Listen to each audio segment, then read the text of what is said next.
এই ১ সপ্তাহ আগে আমি আমার মাসির বাড়ি বেড়াতে গেছিলাম। আমার ছোট মাসি আর মেজো মাসির বাড়ি এক জায়গাতে। তো সেখানে গিয়েই এই কাঁকড়া নিয়ে হৈ হুল্লোড় হয়েছে। তোমরা কে, কে কাঁকড়া ছাড়াতে পারো গো?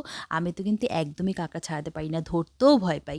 তো মাসির বাড়ি গেলেই মাসিরা ১ম এই বলে, "কি খাবি?" মনা আমি তো বলি যে আমাদের এখানে যেটা খুব ভালো পাওয়া যায় না, সেটাই বলি ওখানেই খাবো।